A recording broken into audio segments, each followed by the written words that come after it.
about how to stop overthinking all the time. Now, let's begin. Number 1, balanced hypotheticals. How can you be decisive when you're facing a huge, life-altering decision? Well, just imagine deciding whether or not to go back to school. It could open all kinds of new doors for your career. You could make helpful connections. You could learn about new avenues to explore within your field. But on the other hand, you'd be sacrificing a ton of your time and a whole lot of money. There's also no guarantee that you'll get anything out of it. After working your tail off for years, you might end up in the exact same place that you are right now. Now, there are obvious advantages and disadvantages to both sides. So how do you make up your mind? Well, many people start with a pros and cons list, sort of like the one we just outlined.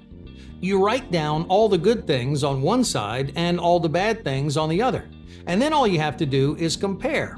Now, in this case, you'd put opportunities, connections, and learning in the pros column, while putting time, money, and uncertainty in the cons column. When they're side by side, it's a lot easier to figure out which option carries the most weight. But there's one thing a pros and cons list just can't do. It doesn't account for the way your life's going to change. Pros and cons lists sometimes feel unsatisfying because they don't take your emotions or your lifestyle into account. Sure, going back to school could be great for your career, but what if it makes you miserable? What if you end up overworked and unmotivated because you took on more than you could handle? My point is, if you're making a life-changing decision, it's not just about the pros and cons. You need to consider things like your habits, your happiness, and your long-term goals. So let's go ahead and compare something else. Just visualize what your life would look like if you chose not to go back to school. How would you feel? How would your goals change? What kind of future do you see yourself having? Ask yourself these personal questions and then make sure you're being realistic. Write them down in their own column. Do the same thing for the opposite side. Paint a picture of a future where you do go back to school. You could even imagine the little things like your daily routines. Would going to school turn your life upside down, or would it help you develop a healthier lifestyle? Just like before, write your answers down in their own column. Now look at your list. It isn't just pros and cons anymore. It captures two different futures, two possible ways that your life could pan out. Because when you make a big decision, it's not about the stuff you're deciding on. It's about how each path will shape you as an individual. So if you visualize your options, you can make decisions by choosing the you that you aspire to be. Number 2, survey the room. Asking for help doesn't make you indecisive. In fact, gathering outside opinions is a great way to get a better understanding of your problem. So if you're having an impossible time with something, take a quick survey. Talk to your friends, your coworkers, or family members. Explain the situation and see what they think. This strategy works for a couple of different reasons. The first is that it gives you some new perspectives. Chances are you've been mulling over this issue for a long time. You've tried to approach it from every possible angle, but there's only so much that you can see. So whether you like it or not, you'll end up recycling the same points over and over again. Hey, don't worry. It's not your fault. You're just too invested in the problem to take a genuine step back. But your friends aren't. They can approach the same issue with a clear head and rational state of mind. So they might see things you never could. The second reason that surveys work has nothing to do with the people you're asking. It comes directly from you. As you explain the same information several times, you're basically talking yourself through the problem. By your fourth or fifth explanation, one option is going to start pulling ahead. And without realizing it, you'll be making better arguments for one side over the other. At that point, you don't really need people to weigh in on your decision. If you're leaning in one direction, you've already made up your mind. Overthinkers feel like something's missing from every decision that they make. There's always more information they need to know, more options they need to explore, more perspectives they need to get. They keep searching and searching without realizing that they're diving way too deep. The truth is, an incomplete picture is still incredibly useful. Just imagine you're looking at a puzzle with a few pieces missing. You can still tell what the puzzle is, right? Well, a few missing pieces isn't going to turn a coral reef into an African safari. Decisions work the same way. They're going to be incomplete, but you know enough to make up your mind. So try to approach every decision knowing that you're not going to get everything you want. There will be loose ends, no matter how much you analyze it. But how do you know what information you can leave out? There's actually an easy way to narrow things down. You just need to figure out the pieces that you absolutely can't live without. Let's say you're trying to choose between two jobs. Just ask yourself what factors would make you choose one job over the other. Is it salary? A good location? Maybe you're looking for more responsibility.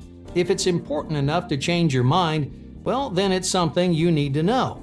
But if not, you can probably see the bigger picture without it. Number 4. Live by the numbers. When your mind is moving 1,000,000 miles an hour, you need some kind of anchor to hold you down, something stable and concrete. You see, most people get bogged down with abstract problems. You can't make up your mind because there isn't really a correct answer. Everything's opinion-based. It's all up in the air. You might be feeling option A one day and then option B the next. But what if I asked you this? Which is more money, $5 or $100? Yeah, obviously $100. It's not an opinion, it's just a fact. You're not going to wake up one morning and suddenly think $5 is worth more.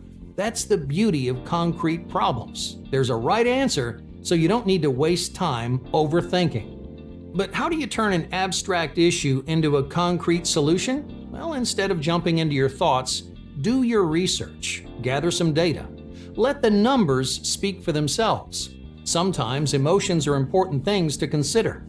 Think back to those life-changing decisions that we talked about earlier. But other times, emotions just get in the way. At work, for example, you shouldn't let feelings like fear stand in the way of your performance. You have to be decisive, and more importantly, you need to feel confident that you're making the right call. Living by the numbers doesn't just show you the most rational option, it gives you a reason to believe in your decision.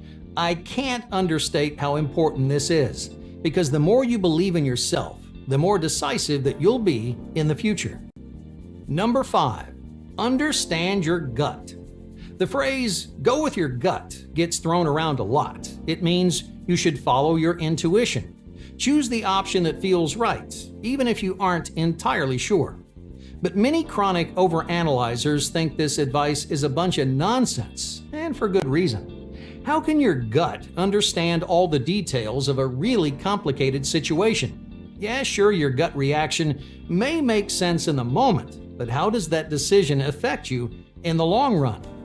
Overthinkers don't like to use their intuition because they're worried it doesn't know the whole story.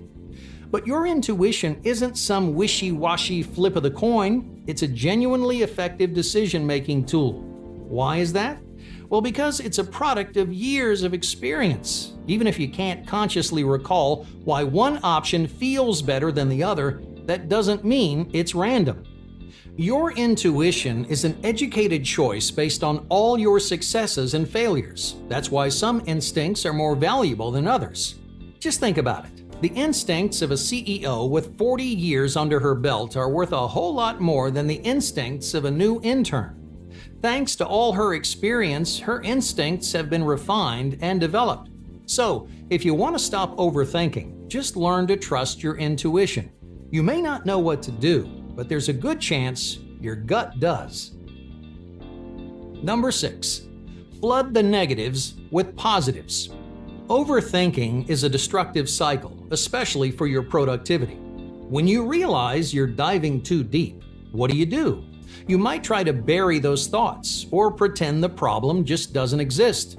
But it's almost like a song that's stuck in your head. The more you try to ignore it, the catchier it gets. In other words, neglecting your indecisiveness means more stress, less focus, and a whole lot of negativity. So, what's the best way to free your brain from this frustrating cycle? Bring those thoughts into the light. Put them center stage, and then make an active effort to challenge them. You can do this yourself, but it helps to bring in some outside sources. Books, videos, and podcasts are all great tools to get you thinking about your decisions in a more positive way. They'll leave you feeling motivated and confident, which ultimately makes you more decisive. So instead of pretending your obstacles aren't there, get inspired to challenge and overcome them.